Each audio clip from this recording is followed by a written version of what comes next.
Hi guys and welcome back to the channel Deepak Yadav Education. Welcome to the Daily Hindu News and editorial analysis of 10th of February 2026. तो guys आज है तारीख 10 फरवरी 2026 और है Tuesday. देखेंगे आज के द हिंदू कंप्लीट न्यूज़पेपर को एनालाइज करेंगे। बट लेक्चर में आगे बढ़ने से पहले अगर आपको इस लेक्चर का पीडीएफ चाहिए तो क्या करना है, सबसे पहले डाउनलोड करना है टेलीग्राम, देन उसके बाद जाके सर्च बॉक्स में टाइप करना दीपक यादव एजुकेशन पीडीएफ। आपको ये टेलीग्राम चैनल मिल जाएगा, यहाँ से आप डेली बेसिस पे इन लेक्चर के पीडीएफ डॉक्यूमेंट्स को डाउनलोड कर पाओगे।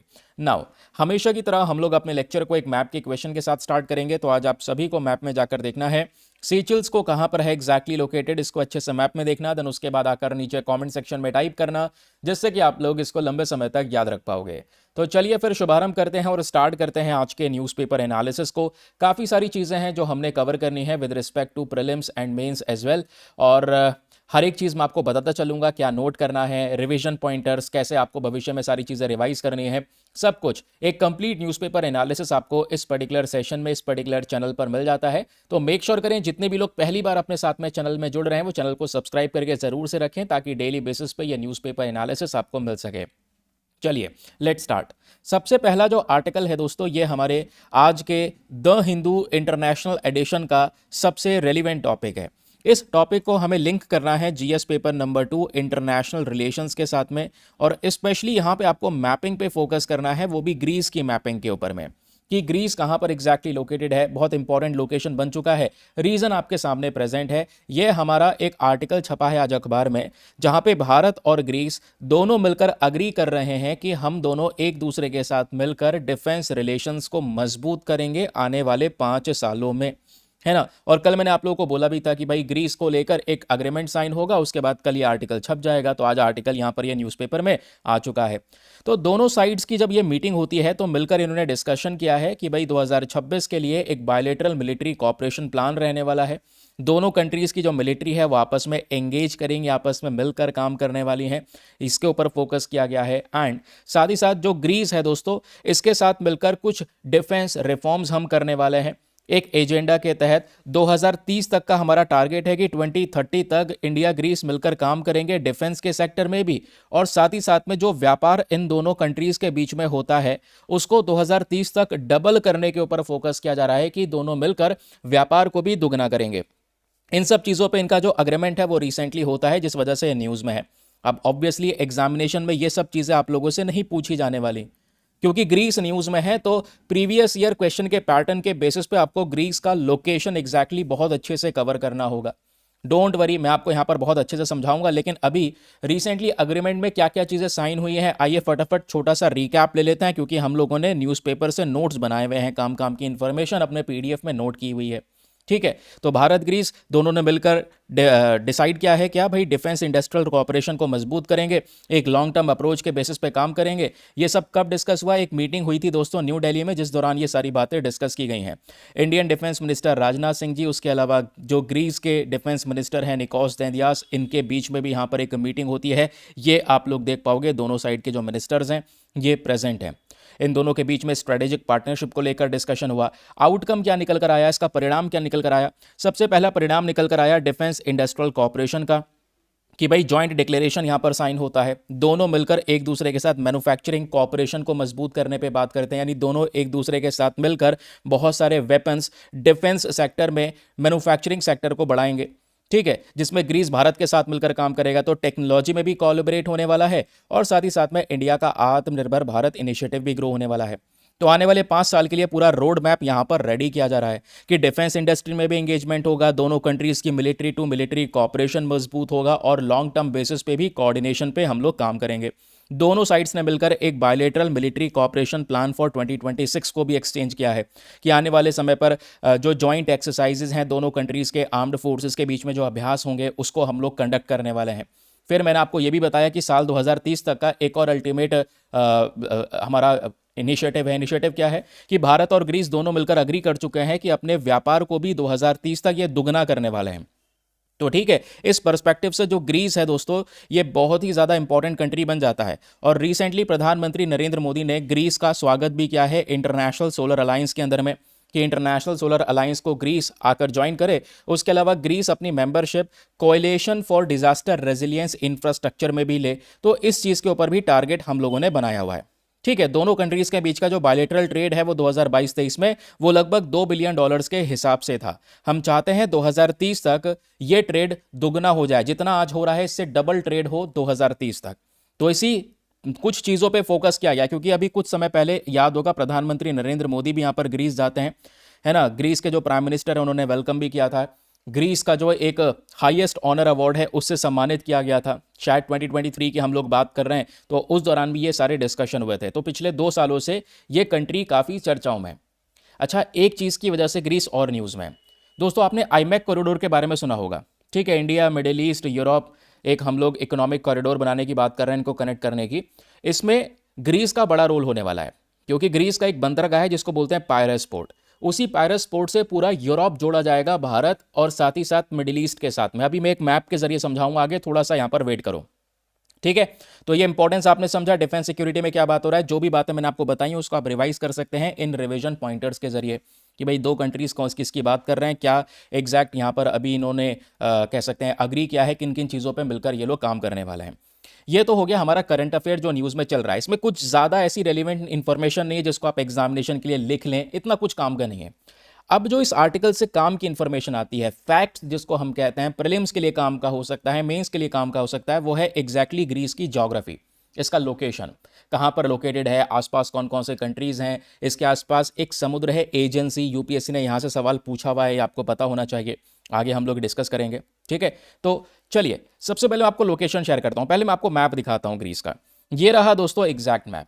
अगर जो मैप आपका फेवरेट है, जिस मैप को हम लोग यहाँ पर कवर करते हैं, एक सेकेंड को उस मैप को दिखाता हूँ। ठीक है, ये रहा हमारा वो एग्जैक्ट मैप जिसकी हम बात कर रहे हैं।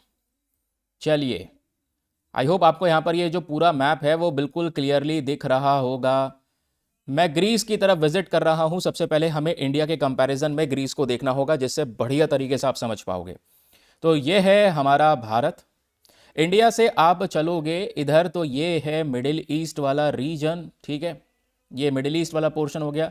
मिडिल ईस्ट से इधर की साइड आओगे तो यहाँ पर आ जाता है हमारा मेडिटेरेनियन सी, जो एग्जैक्टली आपको यहाँ पर दिख रहा है। मेडिटेरेनियन सी से ऊपर ये जो कंट्री दिख रहा है यही है ग्रीस। ग्रीस की कैपिटल है एथेंस। ग्रीस के आसपास कौन कौन से कंट्री हैं जो ग्रीस से बॉर्डर को शेयर कर रहे हैं? सबसे पहले आप देख पाओगे एल्बेनिया का एक बॉर्डर यहाँ पर लग रहा है, नॉर्थ मैकेडोनिया का बॉर्डर लग रहा है, बल्गेरिया का यहाँ पर एक बॉर्डर लगता हुआ आपको नजर आएगा। उसके अलावा तुर्की का एक छोटा सा बॉर्डर ग्रीस के साथ में यहाँ पर लग रहा है। ठीक है, और यहाँ पे जब समुद्र की मैं बात कर रहा हूँ तो नीचे तो मेडिटेरेनियन सी है, लेकिन ग्रीस के लेफ्ट हैंड साइड पर कह लो या फिर हम ग्रीस के वेस्टर्न साइड की बात करेंगे तो यहाँ पर एक समुद्र है आयनियन सी, और इसके राइट हैंड साइड यानी ईस्टर्न साइड पर है एजियन सी। ये बहुत इंटरेस्टिंग क्वेश्चन बन सकता है। क्वेश्चन बन सकता है कि बताओ आयनियन सी और एजियन सी के बीच में कौन सा कंट्री प्रेजेंट है। नीचे ऑप्शन आपको मिल जाएंगे, तो याद रखिएगा Greece is the correct answer. ठीक है, क्लियर हुआ? आई होप यहां पर आपको लोकेशन जो है वो बहुत ही बढ़िया तरीके से समझ में आ चुकी है। अब आते हैं वापस ट्रैक पर, समझते हैं हमारे आर्टिकल के अंदर में क्या क्या मेंशन किया जा रहा है। तो ये देखिए, ग्रीस पड़ा, एथेंस पड़ा, आयनियन सी और एजियन सी के बीचों बीच में ये ग्रीस प्रेजेंट है। आसपास कौन कौन से कंट्रीज इसके साथ बॉर्डर को शेयर कर रहे हैं ये हम लोगों ने क्लियर किया। ठीक है, तो बॉर्डरिंग कंट्रीज के बारे में पूछ लेगा तो कंट्रीज याद रखना, नॉर्थ में है इसके नॉर्थ मैकेडोनिया और बल्गेरिया। ठीक, नॉर्थ वेस्ट में यहाँ पर आप पूछिएगा तो इसमें है अल्बेनिया, नॉर्थ ईस्ट में है तुर्की। समुद्र की बात करेंगे तो यहीं पर पास में ईस्टर्न साइड में एजियन सी है, वेस्टर्न साइड में आयनियन सी है और साउथ में इसके मेडिटेरेनियन सी है। मेडिटेरेनियन सी, आयनियन सी, एजियन सी। ओके, आगे आते हैं। अब यहाँ पर इंपॉर्टेंस समझो। इंपॉर्टेंस जैसे मैंने आप लोगों को बताया, आईमैक के बारे में बात कर रहा था ना, यहाँ पर देखिएगा ग्रीस किस पर्सपेक्टिव से भी इंपॉर्टेंट है। India middle east Europe economic corridor हम बनाने की बात कर रहे हैं। साल 2023 में आपको पता होगा जब भारत में G20 समिट हुआ था, उस दौरान इस पर्टिकुलर इनिशिएटिव का अनाउंसमेंट किया गया था, जिसमें हम अपने इंडिया को जोड़ेंगे यूरोप के साथ में, जिसमें बहुत बड़ा फायदा होगा मिडिल ईस्ट का, क्योंकि मिडिल ईस्ट इस कनेक्टिविटी को बनाएगा। ठीक है, तो हम लोग क्या करेंगे, अपने इस एरिया को पहले पोर्ट के जरिए यूएई के साथ में जो पोर्ट है जबल अली पोर्ट, इसके साथ में जोड़ेंगे। फिर यहाँ पर आप देख पाओगे बीचों बीच में रेलवे लाइन बिछाई जाएगी इजराइल के हाइफा पोर्ट तक, और फिर हाइफा पोर्ट से यहाँ पे जो बंदरगाह है हाइफा, जिसका नाम है इजराइल का, उसको कनेक्ट किया जाएगा ग्रीस के पायरेस पोर्ट से। तो अगेन यहाँ पर आप देख पा रहे होंगे कि ग्रीस का कितना बड़ा रोल एक देखने को मिल रहा है। ठीक है, और इसी ग्रीस के जरिए फिर पूरा ऊपर की साइड में जो यूरोप है ये कनेक्ट हो जाएगा। तो ये 3 रीजन्स कनेक्ट हो जाएंगे आईमैक कॉरिडोर में। ये भी ग्रीस के इंपॉर्टेंस को दिखाता है। ग्रीस की कैपिटल है एथेंस, दुनिया की ओल्डेस्ट सिटीज के अंदर में काउंट किया जाता है। एंशेंट ग्रीक सिविलाइजेशन का एक मेन सेंटर हुआ करता था। ठीक है, ये भी पता होना चाहिए। फिर इसकी फिजियोग्राफी की बात करेंगे, थोड़ा सा जोग्राफिक स्ट्रक्चर की बात करेंगे, तो यूरोप के अंदर में जितने भी आपको 27 नेशंस देखने को मिलते हैं उनमें से सबसे ज़्यादा पहाड़, मोस्ट माउंटेनियस कंट्री ग्रीस को माना जाता है। ठीक है, तो जब मोस्ट माउंटेनियस हमने बोला है तो मेजर माउंटेन सिस्टम कौन सा है यहाँ पर, प्लीज़ इसको याद रखिएगा, बहुत रेलिवेंट है, वो है पिंडूज माउंटेन्स। एग्जामिनेशन में क्वेश्चन बन जाता है, चाहे वो एंडीज माउंटेन्स हो या दूसरे और माउंटेन्स हो। कैराकस के बारे में यूपीएससी ने पूछा है, एंडीज के बारे में पूछा है, तो पिंडूज माउंटेन्स के बारे में भी आपको पता होना चाहिए। इसको बोला जाता है स्पाइन ऑफ ग्रीस। एग्जामिनेशन में सवाल बन सकता है, बताओ कौन सा माउंटेन है जो स्पाइन ऑफ ग्रीस कहलाता है, तो वो है पिंडूज माउंटेन। और यहीं पर जब हम, बहुत सारे पहाड़ हैं, हमने ऐसा डिस्कस किया, तो पहाड़ों के बीचों बीच में जब एक गहरी घाटी होती है, वैली होती है, बीच में नदी बह रही होती है, उसको हम गॉर्ज बोलते हैं। तो पिंडूज रेंज में दोस्तों एक डीपेस्ट गोर्ज भी प्रेजेंट है, लगभग 11,000 मीटर की गहराई में एक बड़ी घाटी भी देखने को मिलती है। सबसे ऊंची चोटी पहाड़ों में देखेंगे तो यहाँ पर है माउंट ओलंपस। याद रखिए, माउंट ओलंपस का एक इंपॉर्टेंस ये भी बताया जाता है कि एक समय पर ग्रीक गॉड्स का ये घर हुआ करता था माउंट ओलंपस। ये कहाँ पर है, ग्रीस में है। क्लाइमेट की बात करेंगे तो नीचे मेडिटेरेनियन सी है, तो मेडिटेरेनियन सी में जैसा बदलाव होता है उसकी के माध्यम से ऊपर ग्रीस के अंदर में क्लाइमेट इन्फ्लुएंस होता है। हॉट ड्राई समर्स होते हैं और माइल्ड वेट विंटर्स होती हैं, और जो बारिश वगैरह होती है वो मेनली विंटर वाले मंथ में होती हैं, क्योंकि वेट विंटर्स यहाँ पर देखने को मिलती हैं। ठीक है, ड्रेनेज सिस्टम की बात करेंगे तो ग्रीस के अंदर में 3 इंपॉर्टेंट रिवर हैं। एक है मरित्सा रिवर, ठीक है, जो ग्रीस और तुर्की के बॉर्डर पर है, दूसरी है स्त्रुमा और तीसरी है वर्दर। ये 3 इंपॉर्टेंट रिवर्स जो ग्रीस में देखने को मिलती हैं। फिर इतना ही नहीं, ग्रीस ऐसा देश है जिसके पास में ढेर सारे नेचुरल रिसोर्सेज भी प्रेजेंट हैं दोस्तों। बड़े बड़े भंडार हैं, खनिजों के भंडार यहाँ पर देखने को मिलते हैं। जब खनिजों की भंडार की बात करते हैं तो पेट्रोलियम है, मैग्नेटाइट है, लिग्नाइट है, बॉक्साइट है, हाइड्रो पावर है, मार्बल है, ये सब मिलता है ग्रीक के अंदर, ग्रीस में। ठीक है, तो जो बातें मैंने आपको बताई हैं दोबारा उठा के सब कुछ रिवाइज करने की ज़रूरत नहीं है। रिवाइज करना है तो यहाँ पर आपको एक छोटा सा रिवीजन पॉइंटर, एक छोटा सा पैराग्राफ बना के दिया है, इसमें आप सब कुछ पढ़ सकते हैं जो अभी हमने ग्रीस का लोकेशन समझा और ग्रीस का जोग्राफिकल स्ट्रक्चर हम लोगों ने समझा। दैट्स इट, ये सब रिवीजन पॉइंटर इसी पीडीएफ में इंक्लूड होते हैं। चलिए अगले आर्टिकल पर आते हैं, लेकिन अगले आर्टिकल पर बढ़ने से पहले एक इंपॉर्टेंट इन्फॉर्मेशन। अगर आप लोग हमारे पेड ग्रुप्स को ज्वाइन करना चाहते हैं तो आपके पास में बढ़िया मौका है इसको ज्वाइन करने के लिए। यहाँ पर आपको डेली बेसिस पे करंट नोट्स के पीडीएफ्स वगैरह प्रोवाइड करवाए जाते हैं। फॉर एग्जांपल मैं इन्हीं पीडीएफ्स की बात कर रहा हूँ जो आप अपने सामने देख पा रहे हैं। दोस्तों सोच रहे होंगे सर ये पीडीएफ कहाँ पर मिलेंगे, जिसमें हमारे आर्टिकल्स भी हैं, उसके अलावा उसके फैक्चुअल डेटा नोट्स भी हैं, कुछ क्वेश्चन अगर यूपीएससी ने यहाँ से पूछा हुआ है तो प्रीवियस ईयर क्वेश्चन भी हैं। हर एक चीज़ आपको मिल जाती है पीडीएफ में, एक पीडीएफ सारी इन्फॉर्मेशन। और हिंदी और इंग्लिश दोनों भाषाओं में ये कंटेंट मिलता है, तो चाहे हिंदी मीडियम का एस्पिरेंट हो चाहे वो इंग्लिश मीडियम का एस्पिरेंट हो, दोनों को बराबर फायदा होगा। पीडीएफ में क्वालिटी डाउन नहीं होगी, बिल्कुल सेम जैसा ये पीडीएफ दिख रहा है वैसा हिंदी में भी मिलता है। ये पीडीएफ आपको मिलेंगे कहाँ पर, ये मिलेंगे केवल और केवल हमारे पेड ग्रुप में और कहीं नहीं। पेड ग्रुप को ज्वाइन करने का एक छोटा सा इन्फॉर्मेशन आपके सामने है, एक छोटा सा फी पेमेंट है, just 499 for the lifetime access. जब तक आपका सिलेक्शन ना हो जाए तब तक आप 499 में ग्रुप को ज्वाइन करके रख सकते हैं। ज्वाइन करने के लिए करना क्या है, व्हाट्सएप पर जाइएगा, यहाँ पर एक नंबर दिया गया है 8534873368।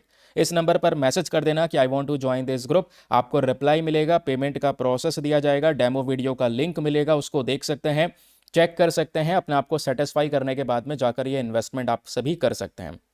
ठीक है, चलिए आगे आते हैं अगले आर्टिकल पर। अगला आर्टिकल जो है ये हमारा जीएस पेपर नंबर 2 हेल्थ के पर्सपेक्टिव से इंपॉर्टेंट है।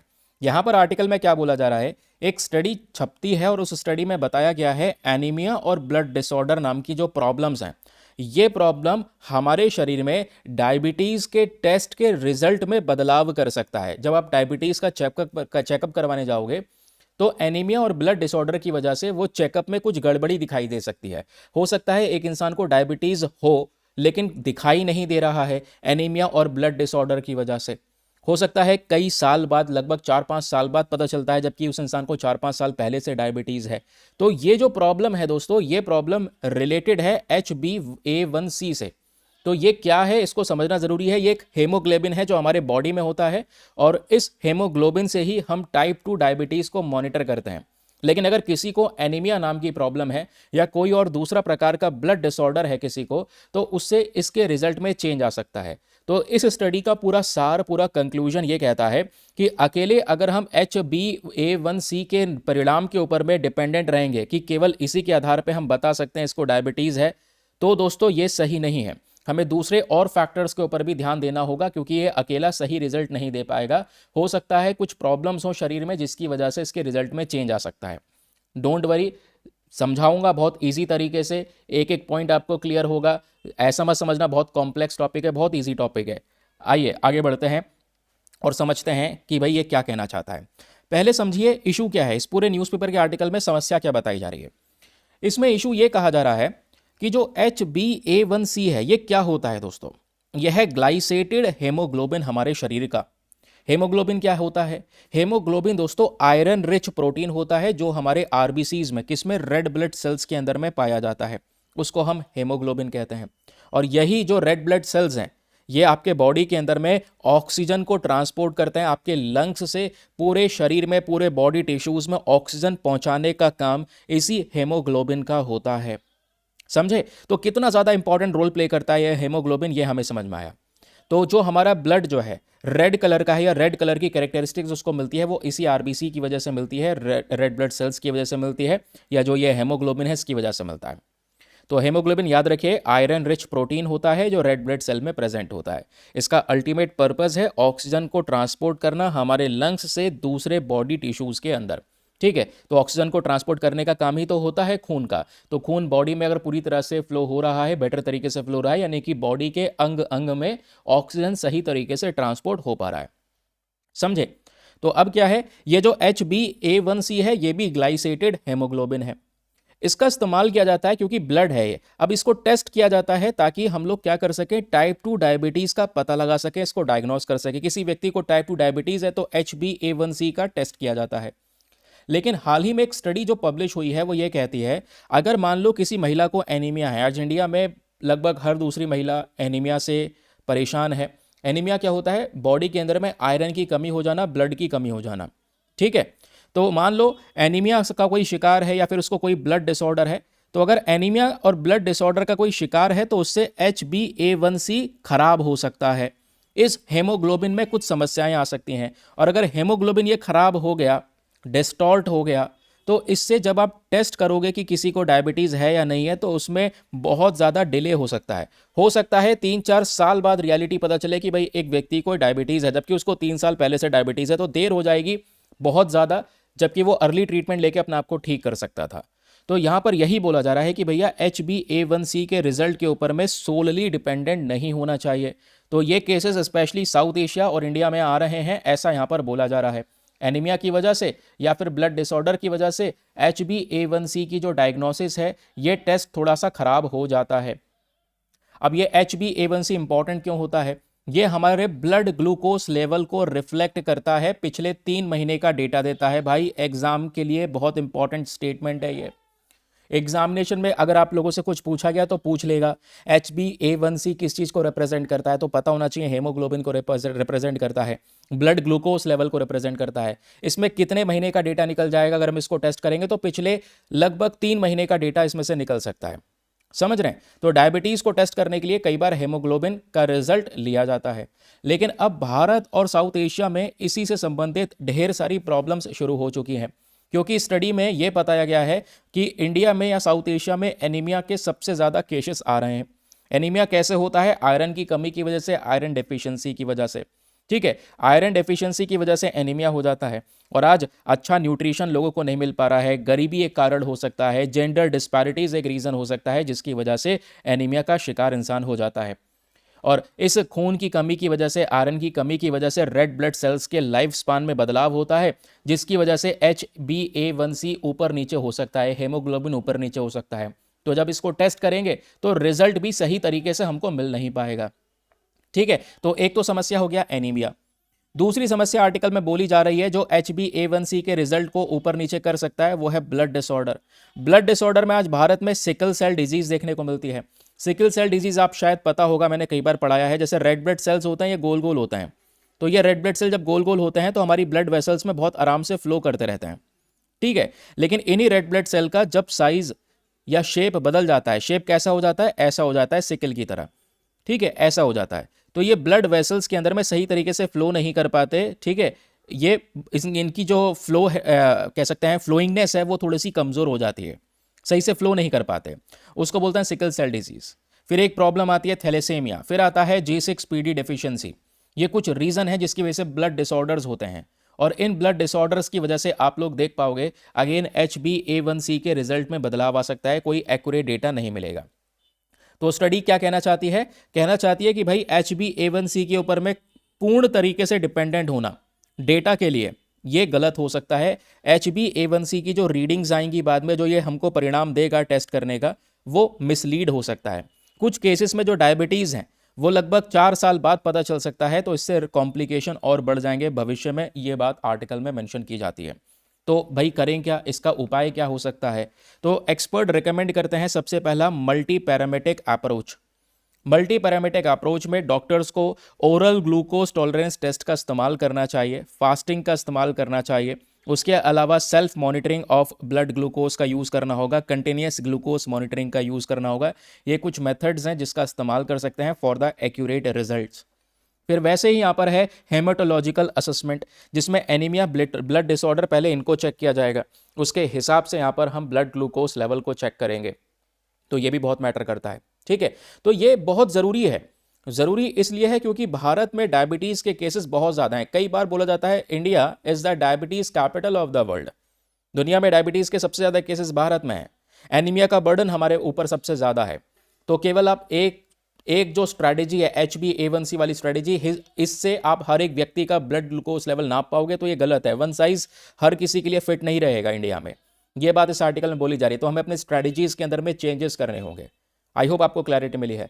तो कुछ भी रिवाइज करना है इस पर्टिकुलर आर्टिकल से, तो आप इसको रिवाइज कर सकते हैं through these revision pointers. HbA1c क्या है, इसमें प्रॉब्लम क्या है, ये इंडिया में मतलब किस तरीके से प्रेवलेंट है, इसमें रिस्क क्या है, और इसके कुछ सोल्यूशंस क्या हो सकते हैं।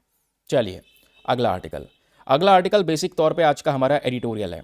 एडिटोरियल थोड़ा काम का है, इम्पॉर्टेंट है, क्योंकि इसी एडिटोरियल से संबंधित अभी पिछले साल की बात कर रहा हूँ, दिसंबर में 12 दिसंबर को भी न्यूज़पेपर में एक आर्टिकल पब्लिश हुआ था, वो भी मैंने आपके साथ में डिस्कस किया हुआ है, और ये आर्टिकल भी डिस्कस करेंगे। तो पुराने आर्टिकल्स को मर्ज भी करेंगे, डायमंड्स के बारे में जानेंगे, और यहाँ पर जो ये किम्बरले प्रोसेस है इसके बारे में जानेंगे। तो ये 2 राइटर्स अब आपको देखने को मिल जाते हैं। अब राइटर्स के नाम याद रखने की ज़रूरत नहीं है। इन्होंने ये बोला है, a chance for India to polish the Kimberley process. Kimberley process एक तरीका है, पहले याद रखिएगा, एक ऐसा प्रोसेस है जो डायमंड को लेकर डील करता है। दुनिया में जितने भी डायमंड्स दोस्तों मार्केट में आ रहे हैं, वो सबसे ज़्यादा डायमंड्स कहाँ से आते हैं? या तो अफ्रीका वाले रीजन से आ रहे हैं, ठीक है, रशिया से आ रहे हैं। तो दुनिया में सबसे ज़्यादा डायमंड्स यहीं से आ रहे हैं। लेकिन जब हम अफ्रीका की बात करते हैं तो अफ्रीका में सिचुएशन बहुत गंदी है, बदतर है। जब मैं गंदी सिचुएशन की बात करता हूं तो कारण क्या है? जैसे for example democratic Republic of Congo की बात करते हैं, यहाँ से ढेर सारा जो हीरा है वो निकाला जाता है। और जो ये डायमंड्स होते हैं दोस्तों, ये रफ डायमंड्स होते हैं, चट्टान की फॉर्म में होते हैं। बाकी बाद में ये इंडिया आते हैं, इंडिया में इसकी कटिंग होती है, पॉलिशिंग होती है, धार लगाते हैं हम लोग, तब जाकर ये अपने रूप में आता है, फिर इसको री एक्सपोर्ट किया जाता है दूसरे कंट्रीज़ में, ठीक है। लेकिन जब कच्चे फॉर्म में ये डायमंड आता है अफ्रीका वाले रीजन से, तो अफ्रीका में क्या हो रहा है ना, जो यहाँ पर बहुत सारे देश ऐसे हैं जहाँ पर अलग अलग जो गैंग्स हैं, माफिया गैंग्स हैं स्पेशली, उनका रूल चल रहा है। और वो क्या करते हैं, लोगों को, लेबर को एक्सप्लॉइट करते हैं, बच्चों का इस्तेमाल करवाते हैं इन डायमंड्स का खनन करने के लिए। तो लोगों की कई बार डेथ हो जाती है, उनको इतना मारा पीटा जाता है ये हीरा निकलवाने के लिए, खनन करवाने के लिए, उनकी डेथ तक हो जाती है। ऐसी सिचुएशन हो जाती है अफ्रीका के अंदर में। तो जो हीरा निकल कर आया है वो बेसिक तौर पे किसी व्यक्ति के सैक्रिफाइस के बाद निकल कर आया है, किसी व्यक्ति की जान गई है। तो वो जो डायमंड है उसका कलर एग्जैक्टली रेड है, अगर हम उसको देखें, उसका लॉजिक देखें, क्योंकि एक इंसान का खून हुआ है, उसके बाद जाकर वो डायमंड प्रोड्यूस हुआ है रफ फॉर्म में, और वो डायमंड फिर इंटरनेशनल मार्केट में आ रहा है।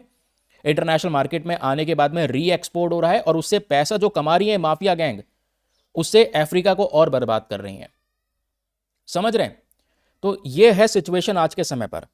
तो ऐसे जो डायमंड्स होते हैं जो स्पेशली एक व्यक्ति की डेड बॉडी से प्रोड्यूस होते हैं, यानी एक व्यक्ति ने पूरी जान लगा दी है, मर चुका है वो व्यक्ति, उसको कुछ मिला नहीं, केवल खाने का ध्यान रखा जाता है, उसको खाना दिया जाता है और उसके बाद लग जाओ काम पे, डायमंड को निकालो। तो उसके बाद जो ये डायमंड प्रोड्यूस हो रहा है, इस ऐसे डायमंड को हम क्या बोलते हैं? कॉन्फ्लिक्ट डायमंड कहते हैं। ठीक है, याद रखिएगा, ऐसे डायमंड क्या कहलाते हैं? कॉन्फ्लिक्ट्स डायमंड कहलाते हैं। तो किम्बरले प्रोसेस क्या कहता है कि भाई इंटरनेशनल मार्केट में ये कॉन्फ्लिक्ट डायमंड की जगह कहीं पर भी नहीं होनी चाहिए, ये डायमंड पूर्ण तरीके से बैन हो जाने चाहिए। ये किम्बरले प्रोसेस की डिमांड है, क्योंकि अगर कॉन्फ्लिक्ट डायमंड बिकेंगे तो ये एक्सप्लॉइटेशन पीछे मजदूरों का होगा, बहुत ज्यादा होगा, इसलिए इसको खत्म करना जरूरी है। तो इसलिए किम्बरले प्रोसेस नाम का जो इनिशिएटिव है दोस्तों, ये शुरू किया गया था। और ये कब शुरू किया गया था? आर्टिकल में आप देख पाओगे मेंशन किया जा रहा है। इस प्रोसेस की जो एग्जैक्ट शुरुआत है वो होती है मई साल 2000 में, जब कंट्रीज जो है स्पेशली सदर्न अफ्रीका की, उन्होंने शुरू किया और बोला कि भैया ये कॉन्फ्लिक्ट डायमंड के व्यापार को रोको, नहीं तो इससे और लोगों की जान जाएगी, बड़े मात्रा में लोगों की जान जाएगी। और आज डायमंड का स्ट्रक्चर क्या है, मैंने आपको आर्टिकल में ये दिखा दिया है और बता भी दिया था आपको एग्जैक्टली डायमंड का स्ट्रक्चर क्या है। Angola, Botswana, Canada, Congo, Namibia, Russia, इन कंट्रीज के नाम याद रखिएगा। 6 कंट्रीज हैं, इसकी लिस्ट बना लो, बहुत ही ज्यादा जरूरी है। ये 6 कंट्रीज हैं दोस्तों जो अकेले आज 85% से ज्यादा रफ डायमंड्स का प्रोडक्शन करते हैं हमारे दुनिया में। इंडिया की बात करेंगे तो इंडिया कोई बड़ा प्रोड्यूसर नहीं है रफ डायमंड्स का, लेकिन ये जो इन कंट्रीज से डायमंड प्रोड्यूस हो रहा है रफ डायमंड, ये 40% भारत में आता है, इंपोर्ट होता है। ठीक है, फिर इंपोर्ट क्यों होता है? स्पेशली आप देख पाओगे गुजरात का सूरत वाला हिस्सा हो गया, मुंबई वाला हिस्सा हो गया, तो भारत में आकर इसकी कटिंग होती है। कटिंग होने के बाद में हम इन डायमंड्स को पॉलिश करते हैं। पॉलिश करने के बाद में जब ये पूरे शेप में आता है तो इसको वापस से इंडिया री एक्सपोर्ट करता है। और ये जो पॉलिश हुए हुए डायमंड री एक्सपोर्ट होते हैं, कहाँ कहाँ पे होते हैं? चाइना में, हांगकांग में, इजराइल में, यूनाइटेड अरब एमिरेट्स में and United states of America में। तो इंडिया की पोजीशन यहां पर बीच में आती है डायमंड सेक्टर में। हम प्रोड्यूस नहीं कर रहे, बट हमारे पास में टैलेंट है पॉलिश करने का, कटिंग करने का। समझे? तो हमें भी ये कोशिश करना होगा कि भाई डायमंड जो भारत में एंटर होंगे वो किम्बरले प्रोसेस के थ्रू सर्टिफाई होने चाहिए, क्योंकि सर्टिफाइड डायमंड्स होंगे, इसका मतलब कि भाई वो जो डायमंड प्रोड्यूस हुआ है ना, वो सही तरीके से प्रोड्यूस हुआ है, किसी का एक्सप्लॉइटेशन करके वो डायमंड प्रोड्यूस नहीं हुआ है। तो ये प्रोसेस क्या करता है? डायमंड को सर्टिफिकेशन देता है कि भाई ये डायमंड रियल है, किसी ह्यूमन राइट का वायलेशन नहीं हुआ है, किसी मानव तस्करी को प्रमोट नहीं किया गया है, कोई एनवायरमेंट को नुकसान नहीं पहुंचा है, इस चीज को ये दर्शाता है। समझे? तो ये किम्बरले प्रोसेस क्या है, आई होप आप ये बात समझ गए होंगे। लेकिन क्वेश्चन ये है कि अचानक से हम किम्बरले प्रोसेस का डिस्कशन कर रहे हैं, इंडिया को जगा रहे हैं किम्बरले प्रोसेस के फॉर्म में। कारण आपके सामने पहली लाइन में बता दिया है हमारे राइटर साहब ने। कारण है कि इस बार साल 2026 में किम्बरले प्रोसेस की चेयरमैनशिप अपने इंडिया के पास में है। तो इस बार 2026 में इस प्रोसेस में इंडिया चाहे तो कुछ बदलाव कर सकता है। और क्या बदलाव कर सकता है? भारत कुछ कंट्रीज को सपोर्ट कर सकता है जो किम्बरले प्रोसेस के थ्रू सही तरीके से डायमंड को प्रोड्यूस कर रही हैं, और इंडिया इसमें कुछ नए नियम प्रेजेंट कर सकता है जिससे किसी भी प्रकार से जो कॉन्फ्लिक्ट डायमंड है उसका कहीं से कहीं तक मूवमेंट ना हो सके।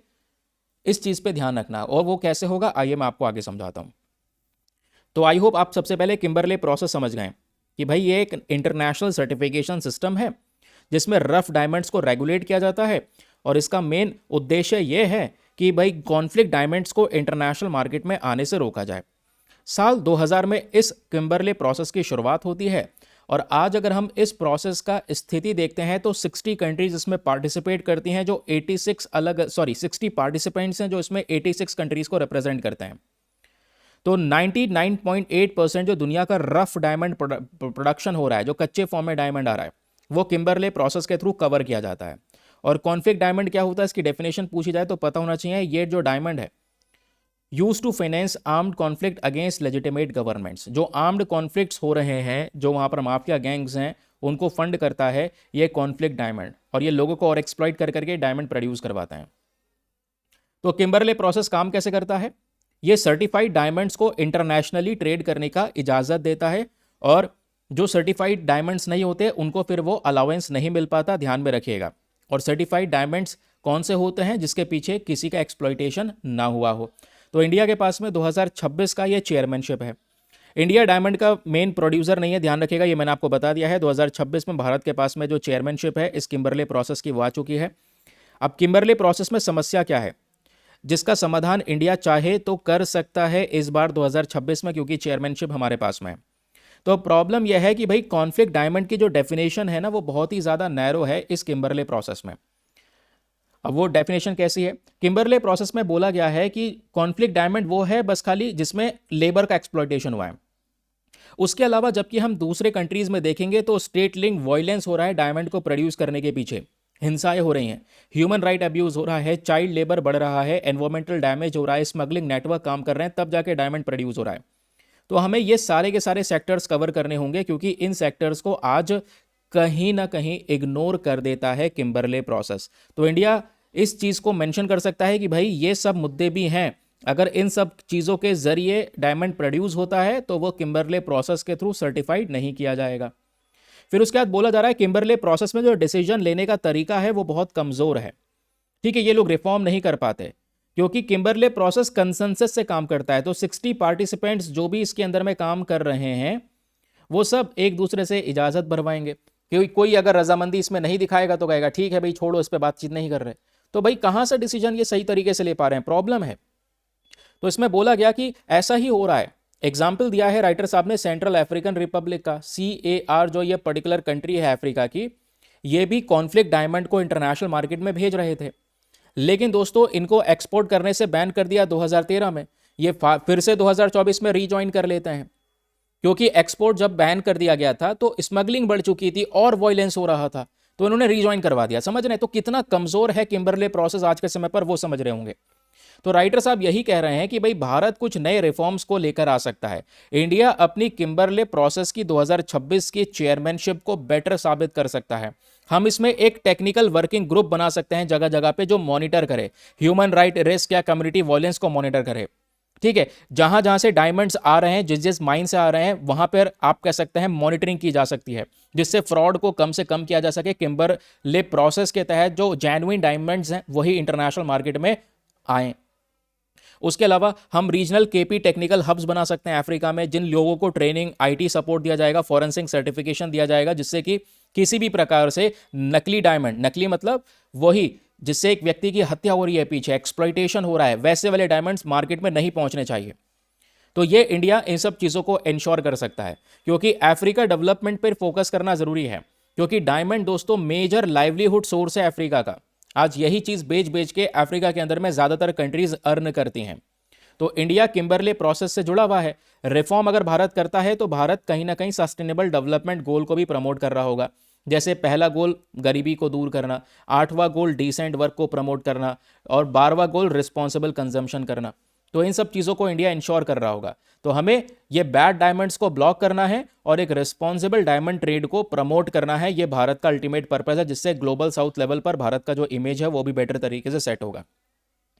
नाउ अब जो भी बातें मैंने आपको बताई उसका आप रिवाइज कर सकते हैं थ्रू दीज रिवीजन पॉइंटर्स की किम्बरले प्रोसेस क्या है, कब स्टार्ट हुआ, मेंबर्स, इंडिया का रोल क्या है, इसमें मेजर कमियां क्या है, और कौन कौन सा रिफॉर्म्स है जो इंडिया इन रिफॉर्म्स को प्ले कर सकता है। ठीक, चलिए अब ये मैंने आपको बता ही दिया है कि भाई दिसंबर में, पिछले साल दिसंबर में ये आर्टिकल छपा था। ये रहा वो न्यूज़पेपर का आर्टिकल, मैंने आपको पढ़ाया हुआ है कि 1 जनवरी 2026 से भारत के पास में किम्बरले प्रोसेस की जो चेयरमैनशिप है वो आ जाएगी, और इसी से रिलेटेड कुछ क्वेश्चन एग्जामिनेशन में बन सकते हैं। किम्बरले प्रोसेस का नेचर मैंने आपको बता दिया है, एक यूनिक ट्राइपरटाइट इनिशिएटिव है जिसमें सरकार, international diamond industry, civil society organisations, ये सब साथ में शामिल होते हैं, जिसके थ्रू किम्बरले प्रोसेस काम करता है। भारत के लिए अपॉर्चुनिटी क्या है, नए नए प्रकार के रिफॉर्म्स करने की, ये हमारे पास में अपॉर्चुनिटी है। अब क्योंकि यहां पर हम लोग मेजॉरिटी ऑफ बेसिस पे डायमंड का डिस्कशन कर रहे हैं, तो आइए फटाफट डायमंड की इंडस्ट्री के बारे में जान लेते हैं। दुनिया में सबसे ज़्यादा डायमंड्स कहाँ पर प्रेजेंट है, भारत के पास में अगर डायमंड थोड़ा बहुत प्रोडक्शन हो रहा है तो वो कौन से माइन से प्रोडक्शन हो रहा है। आइए बेसिक बहुत रेलिवेंट चीज़ें आपको मैं बताने वाला हूँ, प्लीज़ इस पर ध्यान दीजिएगा। जब हम डायमंड की बात करते हैं तो डायमंड का फॉर्मेशन कैसा होता है, तो ये डायमंड मैंने बताया इस तरीके से रॉ फॉर्म में पहले मिलता है, चट्टान के फॉर्म में हमको ये मिला, उसको यहाँ पे क्या करा जाता है, प्रोसेस किया जाता है, रिफाइन किया जाता है, कटिंग की जाती है, पॉलिशिंग की जाती है, उसके बाद वो रियलिटी में हीरे की तरह दिखता है। दुनिया के डायमंड के सबसे बड़े प्रोड्यूसर्स कौन कौन से हैं? तो प्रोड्यूसर्स की जब बात आएगी तो इसमें अपना रशिया है, बोत्सवाना है, Canada, Angola, Democratic Republic of Congo. सबसे बड़े भंडारों की बात आएगी तो रशिया और बोत्सवाना में तो एक सबसे बड़ी माइन है, फिर Democratic Republic of Congo, Angola, South Africa. ये सब वो कंट्रीज हैं दोस्तों जिनके पास में ढेर सारा जो डायमंड है वो प्रेजेंट है। इंडिया की बात करेंगे तो इंडिया में जो पर्टिकुलर स्टेट है मध्य प्रदेश डायमंड का सबसे बड़ा प्रोड्यूसर भी है और ढेर सारे भंडार मध्य प्रदेश में प्रेजेंट है। दूसरे और एरियाज की जब हम लोग बात करते हैं तो ये कुछ इंपॉर्टेंट एरियाज हैं भारत में, जैसे कि आंध्र प्रदेश वाला रीजन भी है जहां पर थोड़ा बहुत डायमंड प्रेजेंट है। तो एग्जामिनेशन में पूछ लिया जाए कि मध्य प्रदेश के अलावा कौन सा पर्टिकुलर स्टेट है इंडिया का जहां पर डायमंड प्रेजेंट है, तो आंध्र प्रदेश में आपको माइन्यूट लेवल पर डायमंड का प्रेजेंस देखने को मिल जाएगा। तो डायमंड बनता कैसे है मैंने आपको ये बता दिया, अर्थ के मेंटल में जो हाई प्रेशर और हाई टेम्परेचर की कंडीशंस होती हैं उसी की वजह से डायमंड का फॉर्मेशन होता है। ठीक है, डायमंड का कॉम्पोजिशन क्या होता है? प्योर कार्बन होता है ये, जो क्रिस्टलाइन लैटिस वे में अरेंज हुआ होता है। एक हार्डेस्ट थिंग है जो पृथ्वी पर एग्जिस्ट करती है, मतलब बहुत ज़्यादा स्ट्रांग होता है। ज़्यादातर कहाँ पे मिलता है? किम्बरलाइट और लैम्पोराइट पाइप्स के अंदर में। ठीक है, हम अर्थ मेंटल की बात करें तो इन पाइप्स के अंदर में सबसे ज़्यादा ये पाया जाता है। दुनिया के सबसे बड़े प्रोड्यूसर की जब बात आएगी दोस्तों, ध्यान में रखना, बोत्सवाना के पास में एक सबसे ज़्यादा वैल्यू वाला भंडार है और उसका नाम है ज्वानिंग माइन। ये पिछले साल भी पढ़ाया था, यूपीएससी ने 2025 में यहां से क्वेश्चन पूछ लिया था। तो बोत्सवाना के पास में एक सबसे बड़ी डायमंड माइन है जिसका नाम है ज्वानिंग माइन। ऐसा एग्जामिनेशन में प्रश्न बन सकता है। दूसरे और लीडिंग प्रोड्यूसर्स की बात करेंगे तो कनाडा, अंगोला, साउथ अफ्रीका, ये जस्ट अभी हम लोगों ने ऊपर पढ़ लिया है ना। आगे आते हैं फिर डायमंड के टाइप्स की बात करेंगे तो एक तो डायमंड होते हैं जेम ग्रेड वाले डायमंड, जिसका इस्तेमाल ज्वेलरी में या ऑर्नामेंट्स में होता है। फिर एक होता है इंडस्ट्रियल ग्रेड डायमंड, जिसका कटिंग में, ड्रिलिंग में सबसे ज़्यादा इस्तेमाल होता है। इंडिया के कॉन्टेक्स्ट में बात करेंगे तो भारत पहला कंट्री था जिसने डायमंड को माइन किया गोलकोंडा रीजन में। तो ये हिस्टोरिकल सोर्स कहता है। भारत से कुछ फेमस डायमंड आते हैं जो आज इंटरनेशनल लेवल पर प्रेजेंट है, इंडिया से गायब कर दिए गए, ले जाए गए, चुराए गए, जो भी कह लो। कोहिनूर है जो आज यूके में है। Hope diamond famous Indian diamond है इंडिया का। फिर करंट प्रोडक्शन की बात करेंगे तो भारत सबसे बहुत सारे डायमंड इंपोर्ट करता है। इंपोर्ट करने के बाद में उसको पॉलिश करने के बाद में उसको हम री एक्सपोर्ट करते हैं। इंडिया में मध्य प्रदेश के अंदर जो डाइन है वो पन्ना रीजन में एक माइन है, प्लीज याद रखिएगा, जिसका नाम है मझगवन माइन है। एग्जामिनेशन में क्वेश्चन आप लोगों से बन सकता है, बहुत इंपॉर्टेंट है। अच्छा, ये माइन किससे रिलेटेड है? डायमंड से रिलेटेड माइन है जिसका नाम है मझगवन माइन, पन्ना, मध्य प्रदेश। भारत में एक मलंज खंड माइन है। कौन सी? मलंज खंड माइन। ये कौन से स्टेट में है और ये कौन सी चीज से रिलेटेड है, जरा बताओ नीचे कमेंट सेक्शन में, जल्दी जल्दी बताओ। तो भारत की स्ट्रेंथ क्या है कि इंडिया इंपोर्ट करता है ये कच्चे रफ डायमंड्स को और उसको बाद हम लोग री एक्सपोर्ट करते हैं, इसको शेप देके, इसको रियलिटी फॉर्म में एक डायमंड का रूप देके। तो इंडिया में जैसे किम्बरले प्रोसेस है जो डायमंड से ट्रेड करता है। फिर डी बियर दुनिया की सबसे बड़ी डायमंड कंपनी है। GGEPC ये James and jewellery export council है इंडिया का। ये डायमंड से रिलेटेड कुछ इंपॉर्टेंट स्कीम्स और इनिशिएटिव्स हैं। ठीक है, ऐसा कोई क्वेश्चन बन जाए किम्बरले प्रोसेस या किम्बरलाइट पाइप से रिलेटेड, ये कौन से मिनरल से एसोसिएटेड है? तो ये डायमंड से एसोसिएटेड है। ये प्रीलिम्स का प्रैक्टिस क्वेश्चन है। फिर एक आर्टिकल यह है जिसमें हम लोग बात कर रहे हैं एक ड्रैगन फ्लाई के बारे में। तो ड्रैगन फ्लाई की एक नई प्रजाति मिली है जो आपके न्यूज़पेपर में आर्टिकल छपा हुआ है। New species of dragon fly ये डिस्कवर किया गया है केरला में और इस स्पीशी का नाम है लिरियोथेमिस केरेलेंसिस। आपको ज़्यादा इसमें पढ़ना नहीं है क्योंकि ज़्यादा इंपॉर्टेंट चीज़ें हैं नहीं। ठीक है, बस खाली इतना याद रखना क्योंकि आज से कुछ दिनों पहले केरला में एक और प्रजाति पाई गई थी ड्रैगन फ्लाई की, उसका नाम था लिरियोथेमिस एब्राहमी। एग्जामिनेशन में प्रश्न बन जाए कि बताओ लिरियोथेमिस एब्राहमी और लिरियोथेमिस केरेलेंसिस ये दो स्पीशी रिसेंटली देखने को मिली हैं, खोज की गई है इनकी, ये क्या है? तो ये ड्रैगन फ्लाई है। देखो मैंने आज वाला आर्टिकल लगा दिया है, पिछले साल वाला आर्टिकल भी लगा दिया है। तो मैं कह रहा हूं ना, हर एक आर्टिकल में कोशिश यह है कि पुराने टॉपिक भी मैं आपको लगा दूं जिससे आप थोड़ा कनेक्शन फील कर पाएं। ठीक है, तो चाहे वो लिरियोथेमिस एब्राहमी हो, लिरियोथेमिस केरेलेंसिस हो, दोनों की दोनों ड्रैगन फ्लाई की स्पीशी हैं जो अभी खोजी गई हैं, स्पेशल तौर पे केरला के अंदर में डिस्कवर की गई हैं। इसमें हम अगर लिरियोथेमिस केरेलेंसिस की बात करेंगे तो ड्रैगन फ्लाई की नई प्रजाति है, केरला के लो लाइंग कोस्टल रीजन में पाई जाती है। इसको कॉमनली हम लोग स्लेंडर बॉम्बार्डियर के नाम से भी जानते हैं। उसके अलावा दोस्तों जैसे बाकी सारी जो ड्रैगन फ्लाई होती हैं वो जंगलों में पाई जाती हैं, वैसा नहीं है ये केरेलेंसिस वाली फ्लाई। ये जो केरेलेंसिस वाली ड्रैगन फ्लाई है ये ज़्यादातर ह्यूमन मॉडिफाइड लैंडस्केप्स को चुनती है, ह्यूमन एरियाज इसको ज़्यादातर पसंद है। उसके अलावा जो इरिगेशन सिस्टम है ये वहाँ पर ज़्यादा पनपती है, इरिगेशन सिस्टम में जहाँ पर स्पेशली रबर ग्रो हो रही है, रबर प्लांटेशन है या पाइनएप्पल के प्लांटेशन है, वहाँ पर सबसे ज़्यादा ये ग्रो करती है। शेडेड कैनाल्स वगैरह में ये एग्जैक्टली दिखाई देती है। एक सीजनल रेसिडेंट है, जब मानसून होता है तो मानसून में ये ज़्यादा दिखाई देती हैं। उसके अलावा जैसे जैसे रेनफॉल ख़त्म हो जाता है उतनी ही कम दिखाई देने लगती हैं ये। तो इनके बारे में थोड़ी सी बात है, बस खाली कुछ नहीं करना, दो नाम याद रखने हैं, लिरियोथेमिस एब्राहमी एंड लिब्रियोथेमिस कैरेलेंसिस, दोनों ड्रैगन फ्लाई की स्पीशी। रट लो, दिमाग में इस बात को छाप लो। तो ये था दोस्तों आज का हमारा डिस्कशन। आई होप आपको मजा आया होगा, बहुत कुछ जानने को मिला होगा। आज के सेशन में बस इतना ही, मिलते हैं आप लोगों से कल फिर से एक जानदार सेशन के साथ। आज के लिए bye bye, have a nice day, thank you and जय हिंद।